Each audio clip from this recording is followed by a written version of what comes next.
તો સૌરાષ્ટ્ર જાફરાબાદના માછીમારોની દાદાગીરીને કારણે વલસાડના માછીમારો હડતાળ પર ઉતર્યા છે। વિરોધ વ્યક્ત કરતા માછીમારોએ પોતાની બોટને કિનારે લાંગરી હતી અને નારગોલમાં માછીમારોની એક સભા મળી હતી, જેમાં સૌરાષ્ટ્ર જાફરાબાદના માછીમારોની દાદાગીરીનો વિરોધ કરાયો।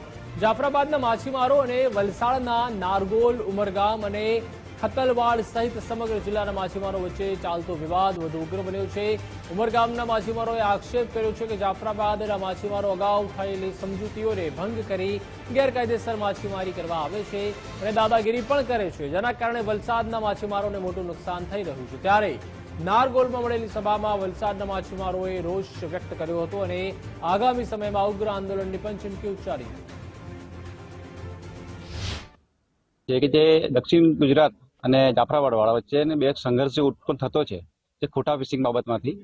એ સંઘર્ષ એવો છે કે અમારી જે બોટો છે એ ગિલ નેટ ફિશિંગ કહેવાય અમારી, એટલે ચાલતી ફિશિંગ જે ભરતી અને ઓટમાં ચાલે છે અમારી। એમની એ બોક્સ ફિશિંગ જે ખોટા ફિશિંગ કહેવાય, એ બોટનું શું છે, અમે જ્યારે ફિશિંગ કરીએ ત્યારે અમારી બોટની જે જાળો એમના ઉપર ફસાઈ જાય છે, બધી બોટમાં ફસાય એટલે અમારી જાળો નુકસાન એ તૂટી જાય છે। અમને ઘણીવાર અમારો 2012માં કરાર થયેલો અમારો કે આટલા એરિયામાં તમારે ફિશિંગ કરવાની, આટલામાં અમારે કરવાની। હાલમાં પણ અમારે 2023માં રાઘવજી પટેલ સાહેબે અમારી મિટિંગ ગોઠવી આપેલી હતી કલેક્ટર શ્રી નવસારીમાં। ત્યારે પણ નક્કી થયું હતું કે ભાઈ ચાલો 50-50% જગ્યાએ 40% અમારો અને 60% તમારું।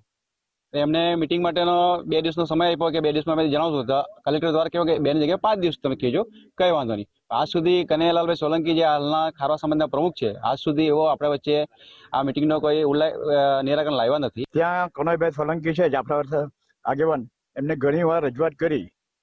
મધ્યસ્થમાં મત્સ્યોદ્યોગ મંત્રી રાઘવજી પટેલને અંદર રાખીને એમની મધ્યસ્થમાં અમે રજૂઆત કરી અને બેઠક કીધી કે આપણે બેસીએ અને કંઈક સમાધાન લાવીએ।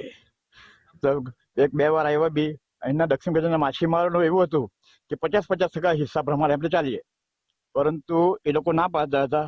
પછી એ લોકો કોમ્પ્રોમાઇઝ કીધું કે અમારે કોઈ બી રીતે એનું સમાધાન લાવવું છે દક્ષિણ ગુજરાતના માછીમારો, એટલે એવો નક્કી કીધું કે 40% હિસ્સો અમને આપો અને 60% હિસ્સો તમે રાખો।